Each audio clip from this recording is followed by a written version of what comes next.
NDA 400 पार का लक्ष्य हासिल करेगा।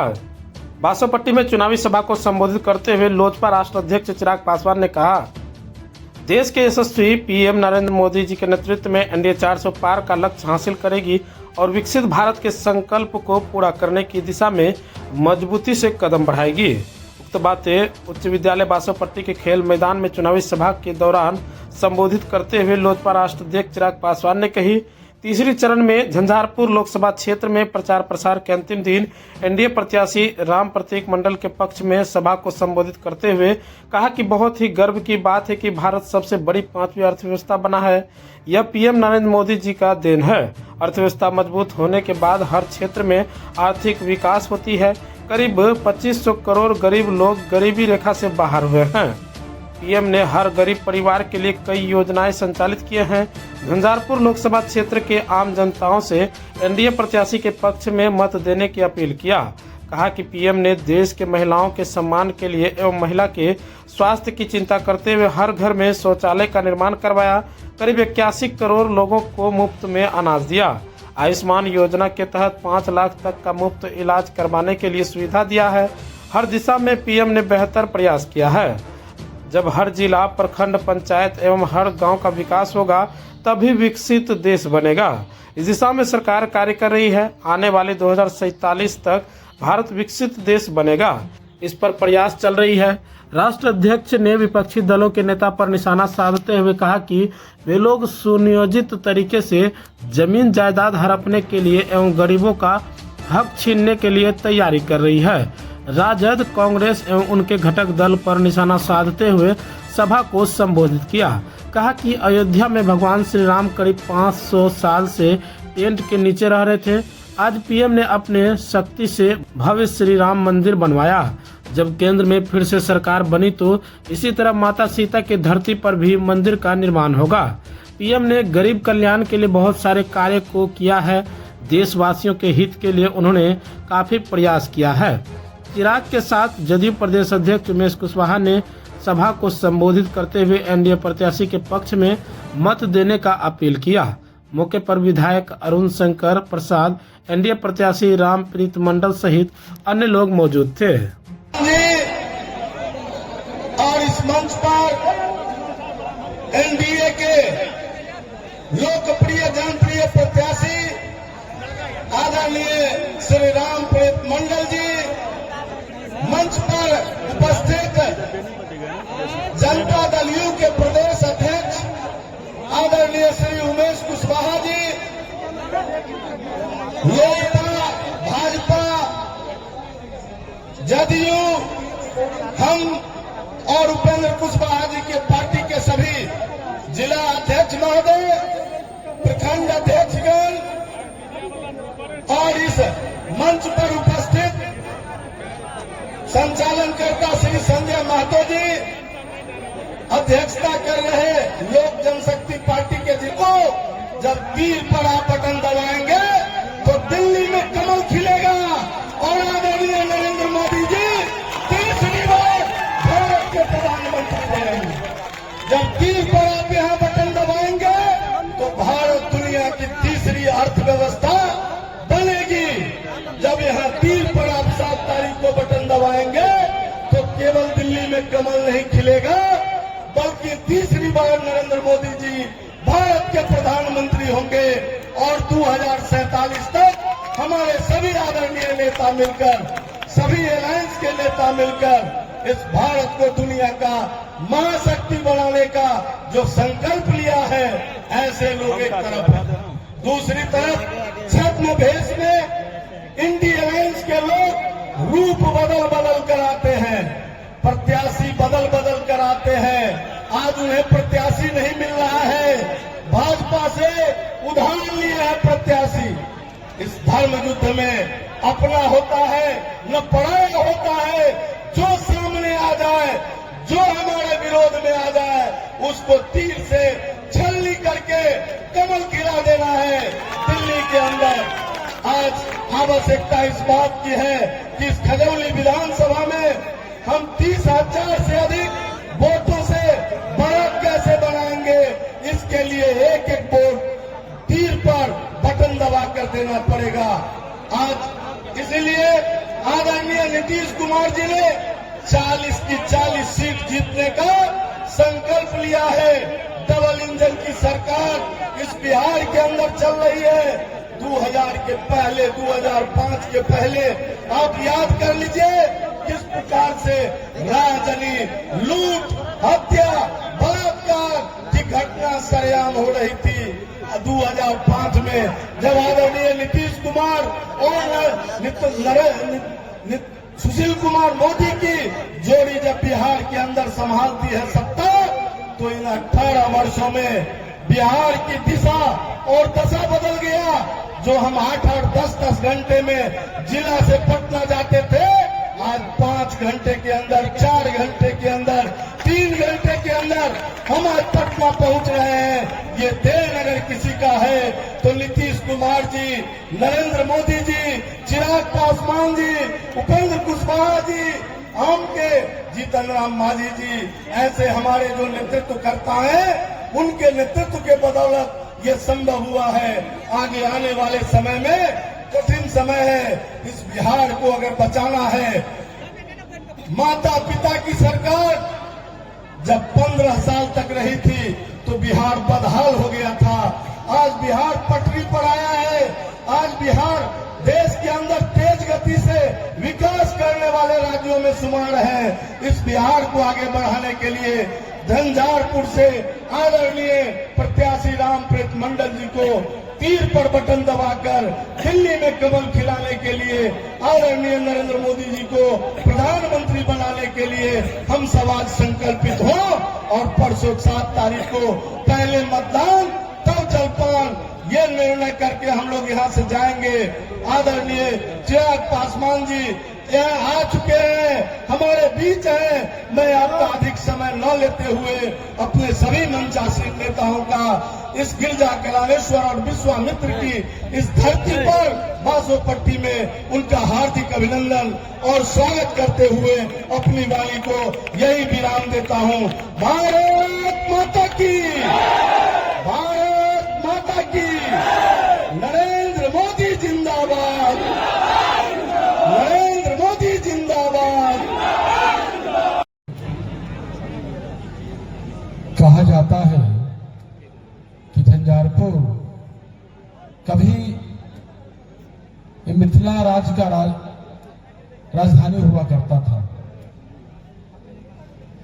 और माता सीता और महाकवि विद्यापति जी की भूमि है। यहाँ के मतदाता मालिकों से बहुत कुछ कहने की जरूरत नहीं। आज तीसरे चरण का यहाँ के चुनाव का अंतिम प्रचार प्रसार का दिन है। हम आप कि जब भी आप परसों मतदान करने जाएंगे तो ईवीएम मशीन का बटन दबाने से पहले अपने बच्चे के भविष्य के बारे में जरूर एक बार सोचेंगे। मैं युवा वर्ग के खास नौजवान लोग को मैं देख रहा हूं जो प्रथम बार मतदान करने जाएंगे, उनसे खासकर मैं आग्रह करूंगा कि कम से कम अपने माता पिता जी से पूछ लेंगे कि ना 18, 19, 20 वर्ष पहले कैसा बिहार था, किस हाल में आपके पिताजी थे, माताजी थे, क्या भयानक रह रहे थे, कैसे जिंदगी को काट रहे थे, कैसे जिंदगी को जी रहे थे, क्या था बिहार, कैसा था बिहार। उस अतीत को जब याद करेंगे तो रोम रोम कांप जाएगा। ऐसे कोई लोग बाहर निकलते थे, जब तक घर वापस नहीं आ जाते तब तक लोगों का अनेसा लगा रहता था कि हमारे परिवार के लोग आए नहीं हैं। ये हालात थी बिहार का, ऐसा बिहार था। लोग किसी तरह अपने जिंदगी को काट रहे थे, जीने का कोई मकसद नहीं था, कोई उद्देश्य नहीं था, कोई विजन नहीं था, किसी तरह अपने जिंदगी को जी रहे थे लोग। भयावह स्थिति थी। जब उस स्थिति को, उस अतीत को जब याद करते हैं, वो तो आप छोड़ दीजिए आम लोग की बात, जनप्रतिनिधि, आईएएस अधिकारी तक सुरक्षित नहीं थे। ये हालात थी बिहार का। लेकिन जब से आप लोग ने माननीय मुख्यमंत्री नीतीश कुमार जी के हाथ में बागडोर दिया बिहार का, न्याय के साथ बिहार की तरक्की हुई, विकास हुआ। और बिहार जो विकास की गति बिहार में जो चाहे हम कहना चाहेंगे, बिजली के क्षेत्र हो, रोजगार के क्षेत्र हो, शिक्षा के क्षेत्र हो, पानी हो, बिजली हो, स्वास्थ्य हो, शिक्षा हो, कोई भी क्षेत्र हो, चाहे कोई भी जाति धर्म, चाहे अति पिछड़ा हो, अल्पसंख्यक हो, महादलित हो, दलित हो, बच्चे हो, बूढ़े बुजुर्ग हो, युवा हो, कोई भी वर्ग के लोग हो, सबके यहाँ तक विकास की किरण पहुंची होगी। हम तो खासकर यहाँ तक पिछड़ा समाज के लोग को कहेंगे कि जब से माननीय मुख्यमंत्री नीतीश कुमार जी आए, 6 में आपको आर्थिक उन्नति के लिए, शैक्षणिक उन्नति के लिए और राजनीतिक उन्नति के आगे बढ़ने के लिए आपको अति पिछड़ा वर्ग आयोग का गठन किया, महादलित आयोग का गठन हुआ सब लोग के लिए, और जाति आधारित गणना कराकर अभी आपके माननीय मुख्यमंत्री नीतीश कुमार जी ने जो ससमय रिपोर्ट पेश करके जो आरक्षण का दायरा बनाने का काम किया, कोई साधारण कार्य नहीं है, ये ऐतिहासिक कार्य है। असाधारण कार्य असाधारण नेता कर सकते हैं। इसलिए हम तो कहने आए हैं यहाँ के लोगों को कि जो आपके नेता माननीय मुख्यमंत्री नीतीश कुमार जी, माननीय प्रधानमंत्री नरेंद्र मोदी जी, जिनका करिश्माई जोड़ी है, इस जोड़ी को मजबूत करने के लिए, इस धारा को मजबूत करने के लिए जो प्रधानमंत्री जी का सबका साथ, सबका विकास, सबका प्रयास, सबका विश्वास, इसको आगे बढ़ाने के लिए आप लोग एनडीए के जो आपके लोकप्रिय उम्मीदवार हैं, रामप्रीत मंडल जी, जिनका चुनाव चिन्ह है तीर छाप, जब तीर छाप पर बटन दबाएंगे तो दिल्ली में कमल खिलेगा, फिर से प्रधानमंत्री नरेंद्र मोदी जी बनेंगे। ये हम आग्रह विनती निवेदन करने आए हैं। ये जो चुनाव, ये जो जीत जो होगी, ये सिर्फ ये रामप्रीत मंडल जी का ही जीत नहीं होगी। ये जो जीत होगी नरेंद्र मोदी जी का जीत होगी, नीतीश कुमार जी का जीत होगी, चिराग पासवान जी का जीत होगी, उपेंद्र कुशवाहा का जीत होगी, जीतन नामाजी जी का जीत होगी। जीत आपका होगी, हम सबों का जीत होगी। आपके बच्चे का होगा, आपके बच्चे के भविष्य का होगा, नए बिहार बनाने के लिए होगा, नए भारत बनाने के लिए होगा। ये जीत होगी।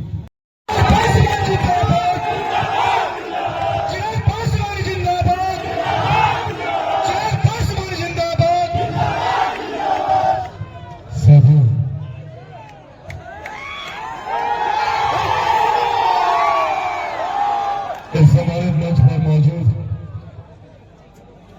मंच की अध्यक्षता कर रहे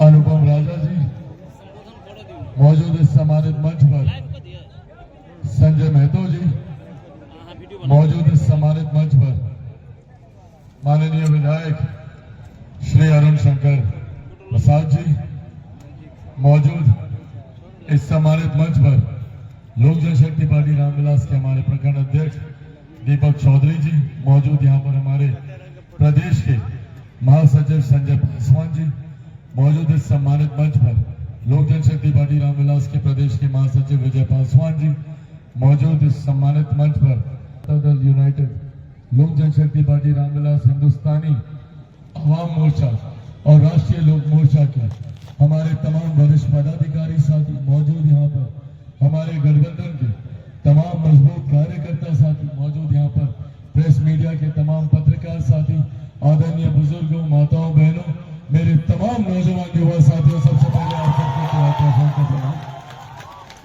साथियों, आज तीसरे चरण का अंतिम दिन और अब अंतिम कुछ घंटे बाकी रह गए प्रचार को लेकर।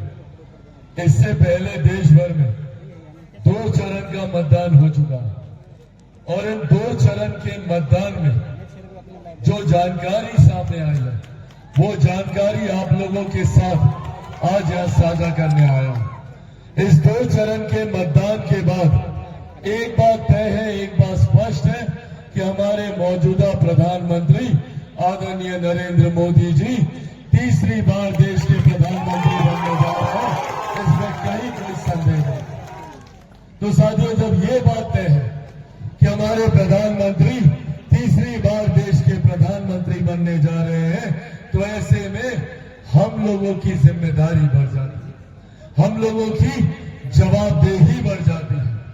अब हम लोगों को इस बात को सुनिश्चित करना है कि जब प्रधानमंत्री तीसरी बार प्रधानमंत्री पद की शपथ लें तो उनके बगल में आप लोगों की लोकसभा से, मधुबनी जिले से, यहां से जो प्रत्याशी, यहां से जो सांसद हम लोग चुनकर भेजे, वो ऐसा व्यक्ति होना चाहिए जो प्रधानमंत्री के बगल में बैठकर आप लोगों की समस्या का समाधान करने का काम करे। और ऐसे में मेरा विश्वास, मेरे प्रधानमंत्री जी का विश्वास, मेरे मुख्यमंत्री जी का विश्वास, आदरणीय जीतन राम मांझी जी का विश्वास, आदरणीय उपेंद्र कुशवाहा जी का विश्वास, हम सबके पुराने साथी, आप सबके सांसद और एनडीए के लोकप्रिय प्रत्याशी रामप्रीत मंडल जी के ऊपर है। चाहते हैं कि एक बार जोरदार ताली से आप लोग ये विश्वास हमारे प्रधानमंत्री जी को दिलवाएं कि आप लोग इनको भारी मतों से यहां से जिताकर भेजें। साथियों, जरूरी है हमारे प्रधानमंत्री का तीसरी बार देश का प्रधानमंत्री बनना। आज से पहले, एक दशक पहले हम में से कोई नहीं जानता था कि भारत की अर्थव्यवस्था कहां पर है। हम में से कोई नहीं जानता था कि भारत की समस्याओं का समाधान कैसे होगा, भारत एक विकसित देश कैसे बनेगा।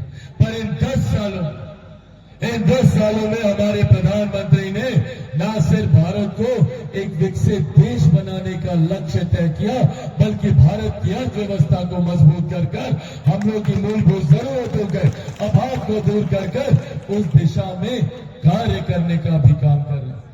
आज से पहले कोई अर्थव्यवस्था की चर्चा नहीं करता था, पर आज हम लोग को गर्व होता है भारत दुनिया की 5वीं सबसे बड़ी अर्थव्यवस्था बना है, तो ये प्रधानमंत्री जी की देन है।